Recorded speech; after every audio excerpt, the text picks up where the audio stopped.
창세기 말씀을 오늘부터 시작해서 매월 짝수의 달에 전하려고 하는데 얼마나 이어질지는 모르겠습니다. 한 2년 갈 수도 있고 적어도 50번은 설교를 하지 않을까 이렇게 생각이 듭니다. 오늘 첫 번째 시간으로 첫째 날이니라 하는 제목으로 5절까지의 말씀을 생각하려고 하는데요. 지난 4월에 저희 교회에 오셨던 길자연 목사님께서 오늘 제가 정한 이 본문을 똑같이 가지고 창조의 세계라고 하는 제목으로 설교를 해 주셨습니다. 그때 그분이 말씀하시기를 하나님은 자신의 존재를 증명하려 하지 않으시고 다만 자신이 행하신 일에 대해서만 말씀하고 성경은 그렇게 기록되어 있다 이런 말씀을 하셨습니다. 그래서 많은 지성인들이 교회에 나와서 하나님은 누구신가 하는 그 존재에 대해서 알기를 원하는데 교회에서는 그 하나님에 대한 존재에 대해서는 가르쳐 주지 않기 때문에 실망하고 떠나는 경우가 많다는 것이죠. 그러나 곰곰이 생각을 해보면 하나님이 자신의 존재를 증명한다면 과연 그 존재의 증명 자체를 받아들일 만한 수준이 인간에게 되는가? 그렇지 못하다는 것이죠. 만약 예를 들어서 한 2살 먹은 어린아이에게 어떤 사람이 내가 하버드 대학의 경제학 교수인데 요즘 내 경제학 이론이 세계에 각광받고 있는 것은 거시경제가 어떻고 또 미시경제가 어떻고 이렇게 이야기를 한다고 해서 그 2살 먹은 아이가 그 교수가 어떤 사람인지 알겠으며 또 그가 가진 학문의 세계를 알 수 있을까? 그렇지 못하다는 거죠. 그래서 창세기 1장 1절에 보면 태초에 하나님이 천지를 창조하시니라 하는 것은 하나님의 존재를 증명하는 것이 아니라 하나님의 존재를 전제하는 것입니다. 시편 14편 1절과 53편 1절에 똑같은 말씀을 하고 있는데 어리석은 자는 그 마음에 이르기를 하나님이 없다 하는도다. 그들은 부패하고 그 행실이 가증하니 선을 행하는 자가 없도다.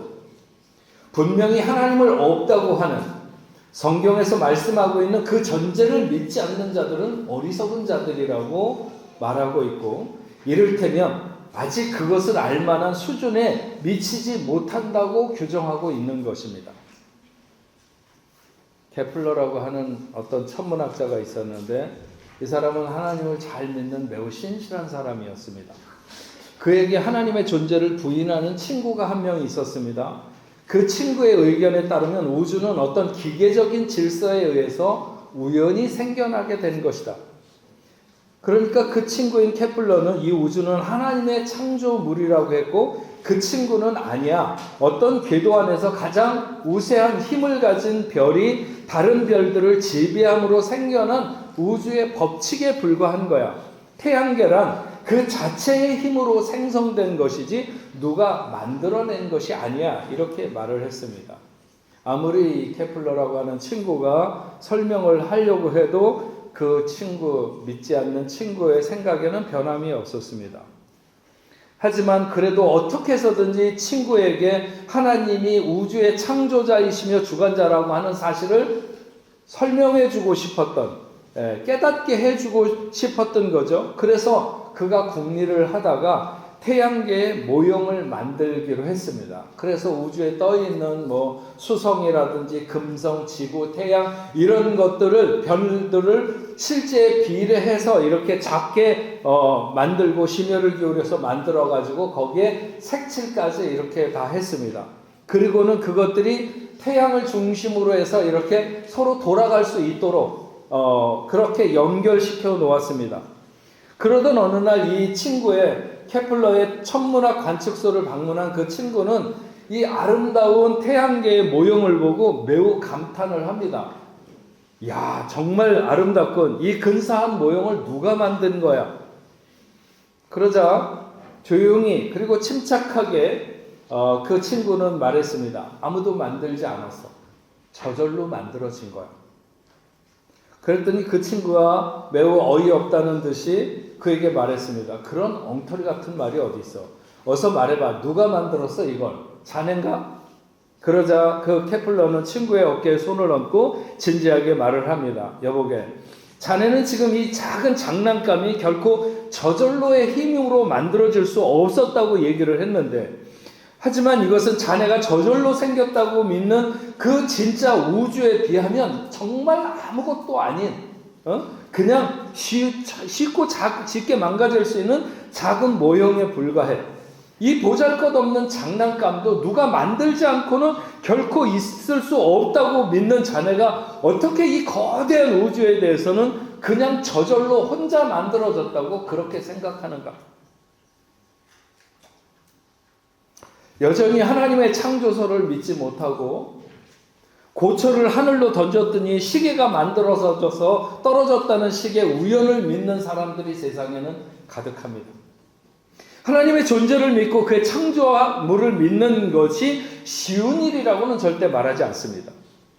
다만 믿는 우리는 이것은 어마어마한 축복이라고 말할 수 있고, 믿지 못하는 것에 대해서 부패하고 가증하며 선을 행할 마음이 없는 어리석음이라고 성경은 규정하고 있습니다.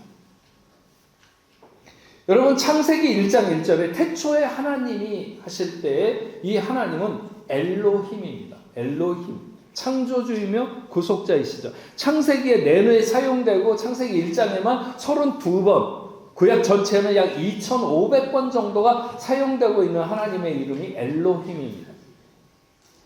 말씀으로 세상을 창조하시고 역사를 주관하시고 통치하시는 하나님으로 온 세상에 편재하시며 운동력이 있으신 이분은 그분의 창조 가운데 있습니다. 엘로힘이 복수로 나타나 있는 건 그분이 존엄과 신성의 충만함을 가졌다는 것과 삼위일체 하나님이라는 사실을 함께 담고 있는 하나님의 이름이죠.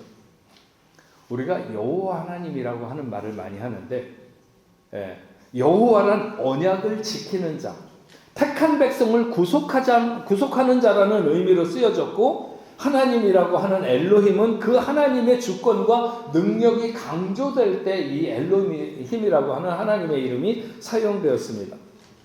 그 능력의 하나님이 천지를 창조하셨습니다. 그런데 그 앞에 태초에라고 했는데, 그 태초는 어원으로 보면 영원부터 이런 뜻이 있지만, 그보다는 하나님이 천지를 창조하심으로 계시된 그 역사의 출발점을 가리켜서 말하는 것입니다. 그러니까 창세기가 어떤 인간의 역사가 시작되는 그 지점서부터 시작된 것이지, 그 이전의 어떤 영혼을 말하고 있는 것은 아니라고 하는 것이죠.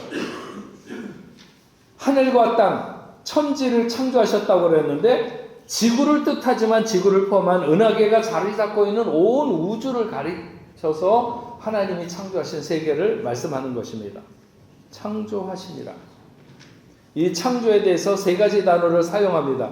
그 중에 가장 중요한 단어가 바라라고 하는 히브리어에, 그래서 무에서 유를 낳는 완전한 실적 창조의 행위를 가리키는 것입니다. 없는 곳에서 있는 것을 만들어낸 그런 창조를 가리켜서 바라라고 하는 말을 썼고, 그 다음엔 아사라고 하는 말도 쓰고 있는데, 이미 창조된 재료를 통해서 더 나은 무엇을 만든 것. 그래서 16절 말씀에 보면 하나님이 큰 두 광명체를 만드사 큰 광명체로 낮을 주관하게 하시고 작은 광명체로 밤을 주관하게 하시며 또 별들을 만드시고 할 때는 이 아사라고 하는 말을 썼고, 25절에도 하나님이 땅의 짐승을 그 종류대로, 가축을 그 종류대로, 땅에 기는 모든 것을 그 종류대로 만드시니 하나님이 보시기에 좋았더라. 이때도 역시 마찬가지로 아사라고 하는 창조라고 하는 말을 사용했습니다. 하나가 더 있는데 야찰이라고 해서 특별한 목적을 가지고 기존의 사물을 새로 완벽히 조성하는 것을 말하는데, 이것은 마치 2장 7절 말씀에 보면 여호와 하나님이 땅의 흙으로 사람을 지으시고, 땅의 흙으로 사람을 지으셨어요. 그런데 생기를 그 코에 불어넣으시니 사람이 생명이 된지라 하는 이런 창조, 이때는 야찰이라고 하는 창조의 단어를 써서 그 전까지 없었던 영적 어떤 새로운 존재의 창조를 이렇게 나타내고 있습니다. 여러분, 창세기에는 워낙 신비한, 그러니까 하나님이 세상을 창조한 것에 대해서 구구절절히 우리가 다 이해할 수 있도록 설명해 놓지 않았기 때문에 창세기를 연구한 신학서적을 보면 이 창세기 1장 1절 태초에 하나님이 천지를 창조하시니라 이 한 구절만 가지고도 백과사전만큼 이렇게 두꺼운 책들이 얼마나 많은지 모릅니다. 그런 것을 다 언급하다 보면 평생에 매달려도 안 될 것입니다. 그래서 오늘 창세기 첫 시간에 하나님의 창조에서 살펴보는 것은 빛이 있으라 하시니 빛이 있었고 하는 3절의 말씀을 우리가 좀 더 조명해서 생각해 보면서 첫째 날의 창조 사역에 주목하려고 하는 것입니다. 빛이 있으라 그랬더니 빛이 있었고, 거역할 수 없는 하나님의 말씀이 있는 절대적 권위를 드러내는 거죠. 조금도 지체하지 않고 위험있게 시행되는 하나님의 어떤 능력을 알게 하는 것입니다. 근데 여러분, 여기에서 빛이 있으라 하시니 빛이 있었고 할 때 이 빛은 어떤 빛을 말하는 걸까요? 왜냐하면 태양은 넷째 날 창조된 것으로 성경에 기록되어 있습니다. 17절과 18절에 보면 이렇게 기록하고 있습니다. 하나님이 그것들을 하늘의 궁창에 두어 땅을 비추게 하시며 낮과 밤을 주관하게 하시고 빛과 어둠을 나누게 하시니 하나님이 보시기에 좋았더라. 우리가 통상적으로 빛을 말하는 것은 바로 이 넷째 날 창조되어 낮과 밤을 주관하게 한 것으로 빛과 어둠이 나누게 된 것을 말합니다. 빛으로 번역된 이 히브리어의 오르라고 하는 말은 구약 성경에 120번 정도 사용되는데 이 빛은 어둠의 상대어로 쓰인 말입니다. 빛이라는 말이. 그러니까 기본적으로는 이 빛이 태양이 떠오름으로 시작되는 어떤 낮을 의미하지만, 그러나 그 단어를 같이 쓰고 있는 것이고 더 깊이 쓰는 용법으로 보면 그 빛은 죽음과 싸워서 이긴 생명이나 어떤 하나님만이 이룰 수 있는 형통함과 혹은 하나님의 법, 언약의 백성 이스라엘 등을 가리킬 때 이 빛이라고 하는 단어를 썼습니다. 하나님의 창조 사역의 첫째 날 만드신 빛은 모든 질서의 근원이 되는 빛입니다. 혼돈과 공허와 어둠 속에 있는 카오스로부터 코스모스를 만들어내기 시작하는 빛이죠. 그래서 이 빛은 시간의 근원이고 낮과 밤이 바로 이 빛으로부터 시작되었다, 이렇게 말할 수 있습니다. 여러분, 저는 오래전에 이 빛에 대해서 빛이란 무엇일까라고 하는 것에 대해서 오랫동안 많이 생각한 적이 있습니다. 빛은 굉장히 신비한 요소입니다. 여러분들도 아마 많이 생각해 보셨을 거라고 생각이 드는데, 빛의 특징을 한번 살펴보면 빛은 보이지 않습니다. 보이는 건 그것에 비추는 어떤, 그게 먼지가 됐든 뭐가 됐든 그것이 비칠 때 빛이 있다고 생각하는 거죠. 또한 빛은 매우 순수합니다.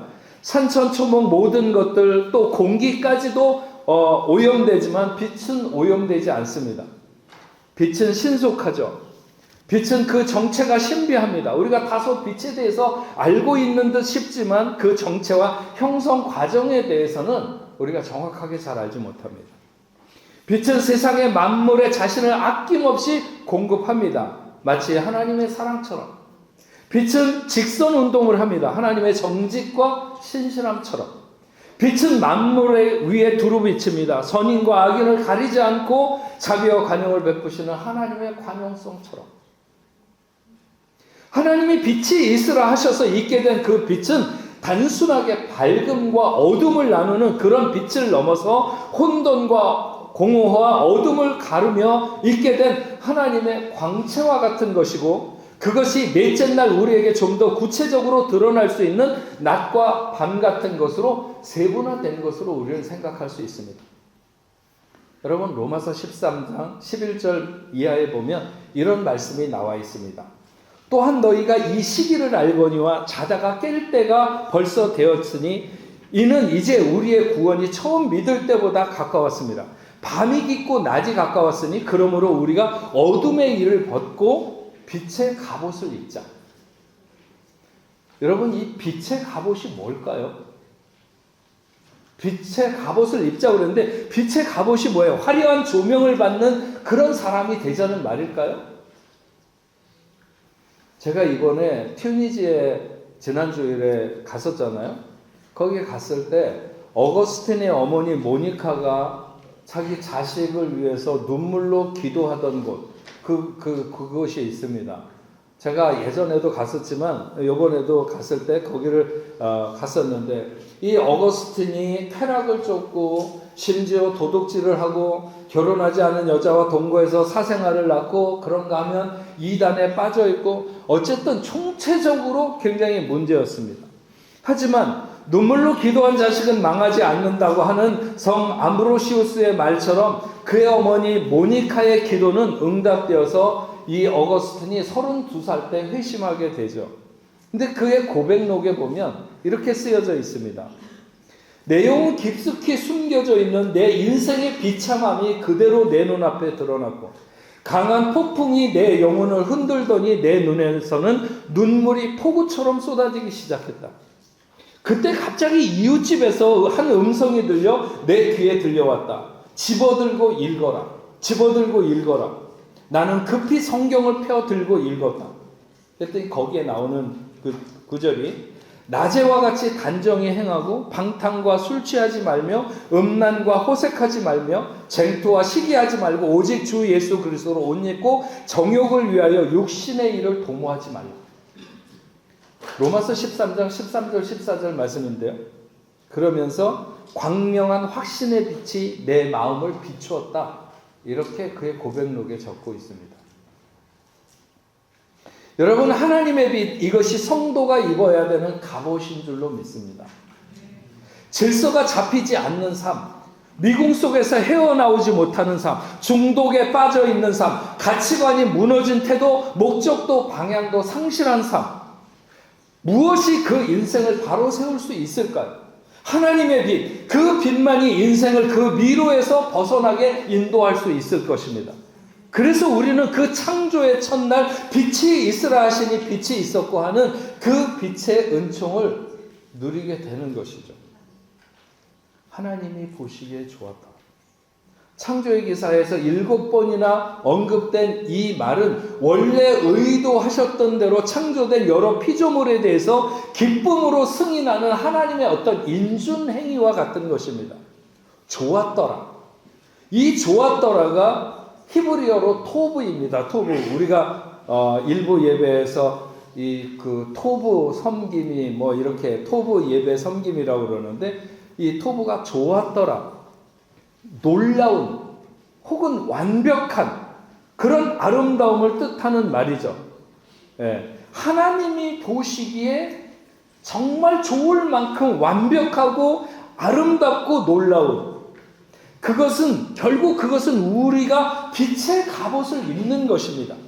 그래서 하나님의 질서가 내 안에 생기고 하나님의 욕구가 내 마음을 지배하고 하나님의 명령이 더욱 선명하게 들리는 그런 빛의 갑옷을 입을 때 우리는 하나님 보시기에 좋은 인생이 되는 거죠. 토부의 인생이 되는 것입니다. 4절 뒷부분에 보면 하나님이 빛과 어둠을 나누사 이렇게 말씀합니다. 하나님은 어둠이 아니라 빛을 보시고 좋았더라고 말씀하셨어요. 빛은 성경에서 생명의 예수 그리스도를 상징하며 어둠이 상징하는 죽음이나 죄와는 반대되는 개념입니다. 어둠과 빛을 나누기 전 빛만을 보시고 좋아하시는 것에는 그 빛과 어둠이 상징하는 의미를 염두에 두고 있는 것이죠. 여러분, 제가 늘 얘기하는 것처럼 아침에 일찍 일어나는 사람은 동시에 늦게 일어나는 습관을 가질 수 없는 것처럼 빛에 거하는 사람이 동시에 어둠에도 거할 수는 없는 것입니다. 우리가 빛에 거하고 있으면 어둠으로부터 분리된 것이고, 우리가 어둠에 거하고 있으면 우리는 빛으로부터 분리되어 있는 것입니다. 그래서 우리는 빛에 거하는 하나님의 자녀가 될 때만이 그분의 기쁨이 될 수 있다고 하는 것이죠. 마지막 5절에 이렇게 말합니다. 하나님의 빛을 낮이라 부르시고 어둠을 밤이라 부르시니라. 저녁이 되며 아침이 되는 이는 첫째 날이니라. 아직 태양과 달을 구별하지 않으시고 별들도 창조하지 않은 시간에 낮이라고 부르는 것은 무엇일까요? 밤이라고 부르는 것은 또 무엇인지에 대해서 이 신학자들의 학설이 굉장히 분분해요. 태양과 달과 별이 구분되는 넷째 날 이전의 3일은, 첫째 날, 둘째 날, 셋째 날은 그 이후의 날들과는 그 길이가 다를 것이다. 어떤 세대와 같이, 왜? 하나님께서 하루가 1000년 같고 뭐 이런 표현이 있잖아요. 그러니까 그 3일간은, 그 뒤에 3일간은 완전히 다른 날, 길이가 다를 것이라고 보는 견해도 있고, 아니다, 똑같이 24시간의 하루일 거다, 이렇게 말하는 견해도 있습니다. 근데 사실은 어느 쪽을 취해도 우리가 다 설명하기에 곤란한 부분이 있어요. 물론 그렇다고 우리가 믿음의 방해를 받는 것은 아닙니다. 지금 우리의 시각에서 안 보이는 부분, 깨닫지 못하는 부분이 있을 뿐이지 그 부분이 없는 것은 아니기 때문입니다. 그래서 저는 오늘 그것을 어떤 시간적 의미를 갖는가 하는 문제보다는 저녁이 되며 아침이 되니 하는, 저녁을 지나서 아침이 되는 것에 대해서 생각하며 제가 오늘 여러분들에게 전하는 말씀을 마치려고 합니다. 저녁을 지난다고 하는 것은 많은 것을 우리가 생각하게 합니다. 수많은 사람들에게 어두운 저녁이 없었으면 그들에게 하나님 앞에 나오는 시간이 있었을까 하는 생각을 해보죠. 고통스럽고 힘겨움이 있는 저녁을 건너서 아침을 맞게 되는, 그래서 광명한 예수를 바라볼 수 있게 되는 것. 여러분, 어떤 사람이 하나님 앞에 나오고 하나님을 믿기 시작한다면 그에게는 그것은 새로운 세계, 새로운 창조의 첫날을 맞게 되는 것입니다. 그는 저녁의 어둠을 지나고 빛이 있는 낮을 보내며 예수와 함께 시작하는 삶의 창조의 첫날. 어떤 사람이 평생 하나님 없이 살다가 만약 80살에 하나님 앞에 나오고 하나님을 믿게 되었다면 그는 80년의 저녁을 지나고 그리스도의 빛이 비추는 창조의 첫날을 맞게 되는 것이다. 이렇게 말할 수 있는 것입니다. 그래서 그리스도의 빛의 샤워를 받는 날, 모든 인생에게는 그날이 그 인생의 창조의 첫날이 된다. 이렇게 말할 수 있는 것이죠. 사랑하는 복래포 성도 여러분, 제가 어제도 제자훈련을 7기를 시작하면서 almost 크리스찬이 되면 안 된다는 얘기를 했습니다. almost 크리스찬은 반쯤은 익은 크리스찬이라고, 그리스도인이라고 이렇게 생각할 수도 있겠지만, 그러나 그건 정확하지 않고 될 뻔한 그리스도인이라고 말하는 게 더 맞다고. 창조의 첫날이 있는 성도가 되어야 될 줄로 믿습니다. 하나님의 빛이 있으라 해서 빛이 있었고 하나님 보시기에 좋았더라고 하는 빛의 갑옷을 입는 하나님의 자녀, 창조의 하나님이 좋았더라고 하시는 각자 모두에게 창조의 첫날이 있는 그런 여러분들이 되셔야 될 줄로 믿습니다. 교회는 오래 다녔는데, 교회는 드문드문 오고 갔는데 여전히 almost 크리스찬인 것처럼 그렇게 남아있지 아니하고 정말 빛의 갑옷을 입고 그리스도로 인하여 빛의 갑옷을 입고 하나님이 보시기에 좋았더라고 하는 그런 여러분들 다 되시기를 주의 이름으로 축원합니다. 우리 같이 찬양하겠습니다. 창조의 아버지. 오늘 말씀 생각하면서 우리 같이 찬양하겠습니다. 창조의 아버지, 그 섭리 보이사 택하신 세대 일으켜 이 땅을 고치소서. 주의 크신 능력 만물이 사모하니 성령의 기름 부어주사 이 시간 임하시고. 우리 같이 찬양하겠습니다. 창조의 아버지, 그 섭리 보이사, 그 섭리 보이사 택하신 세대 일으켜, 택하신 세대 일으켜 이 땅을 고치소서. 이 땅을 고치소서. 주의 크신 능력, 주의 크신 능력 만물이 사모하니, 만물이 사모하니 성령의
시간에 함께 기도하실 때 오늘 말씀 생각하면서 과연 정말 빛이 있으라 하시니 빛이 있었고 하나님이 보시기에 좋았더라.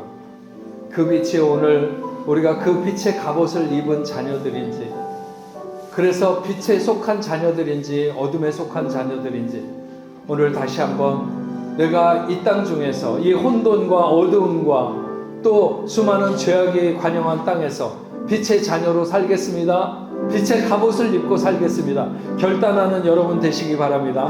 이 시간 여러분 질병이 있는 사람, 아픈 곳에 손을 얹고 기도하시기 바랍니다. 여러분의 가족들 중에서 혹시 집에 있거나 멀리 떨어져 있는 가족 중에서라도 질병으로 인하여 고통받고 있는 사람들이 있다면 이 시간 믿음으로 구하시기 바랍니다. 하나님이 치료하실 줄로 믿습니다. 우리 다 같이 통성으로 오늘 말씀을 생각하며 또 아픈 자들 우리 깨끗이 낫기 위해서 하나님 역사하여 주옵소서. 우리 다 같이 기도하시겠습니다. 아버지 하나님 감사합니다. 오늘 아버지 하나님 이 시간에 하나님 앞에 나와서 예배하며 아버지 하나님 앞에 아버지 하나님의 말씀을 듣고 마음에 결단합니다. 아버지 하나님 우리가 이 어두운 시대에 빛의 자녀로 살아갈 수 있도록 주여 도와주시옵소서. 어떤 아버지 하나님 문제가 있든지 아버지 우리가 하나님 앞에 빛의 자녀로 빛의 갑옷을 입고 살아간다면 넉넉히 아버지 하나님 이기며 승리하는 하나님의 자녀들이 될 줄로 믿습니다. 또한 아버지 하나님 당신의 사랑하는 자녀들 중에 특별히 질병으로 인한 고통받거나 힘들어하고 어려워하는 하나님의 자녀들이 있다면 주여 이 시간에 함께하여 주시옵시고 예수 그 이름의 능력으로 치료하여 주시옵소서. 모든 질병이 물러가게 하시고 깨끗이 낫는 죄악 역사가 있도록 주여 도와주셔서 아버지 하나님 온전히 치료받고 회복되는 하나님의 자녀들 다 될 수 있도록 주여 도와주시옵소서. 예수 이름으로 모든 질병을 물리쳐주시고 깨끗하게 해주시고 슬픔과 위로해 주시고 기쁨과 감사가 넘치는 하나님의 자녀들 다 될 수 있도록 주여 인도하여 주시옵소서. 주님 함께하여 주시옵소서.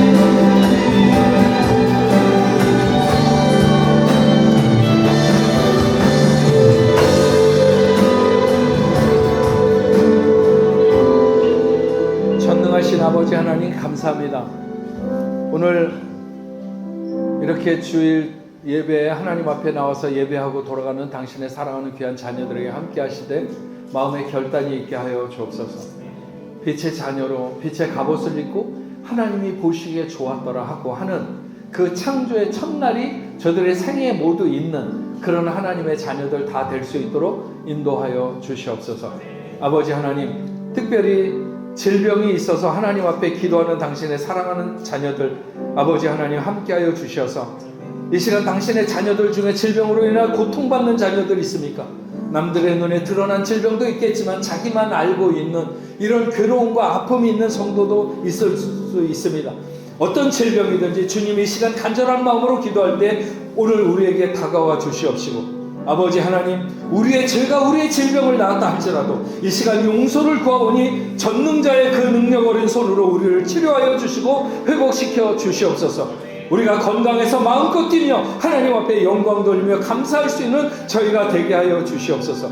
환절기의 감기에서부터 우리의 인생이 손댈 수 없는 질병이라 할지라도 주님이 이 시간 찾아와 주시옵시고 예수 그 능력의 이름으로 명하시다 모든 질병이 물러가고 깨끗이 낫는 귀한 역사가 있게 하여 주시어서 간증과 감사가 있는 그런 하나님의 역사를 찬양하는 삶이 되게 하여 주시옵소서. 예수의 이름으로 명하노니 나사렛 예수의 이름으로 명하노니 모든 질병이 당신을 사랑하는 자녀들에게서 떠날지어다 떠날지어다. 하나님 깨끗하게 고쳐 주시옵소서. 하나님 오늘도 하나님 앞에 나올 때 귀한 예물 구별해 드린 손길들마다 하나님 그 가정과 그 사업과 그 가정 모든 곳에 복을 내리시고 하나님 영광 받아 주시옵소서. 오늘 처음 이 자리에 함께 나와서 예배드린 김효진, 구미나 아버지 하나님 사랑하는 귀한 자녀들 외에도 은혜로 함께하여 주시옵시고 어디로 가든지 하나님 추적하시며 하나님의 놀라운 사랑과 은혜가 있게 하여 주옵소서. 오늘 우리가 지난 여름에 하나님 앞에 부르심을 받은 유미진 자매를 우리가 추억하고 여기 프랑스에 많은 친구들도 또 그의 남편 에릭도 함께 했습니다.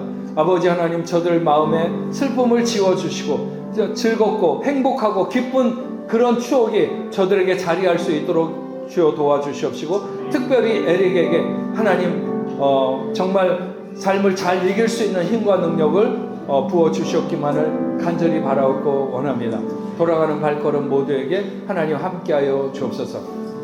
이제는 우리 주 예수 그리스도의 은혜와 하나님 아버지의 크신 사랑과 성령님의 감화 감동으로 교통하심이 오늘 하나님 앞에 나와 예배하는 당신의 사랑하는 자녀들과 그들의 가정과 또 두고 온 고국에 세계 만방에 흩어져 복음을 전하는 모든 선교사들과 사역지 위에 이제로부터 영원토록 함께 있을지어다. 아멘.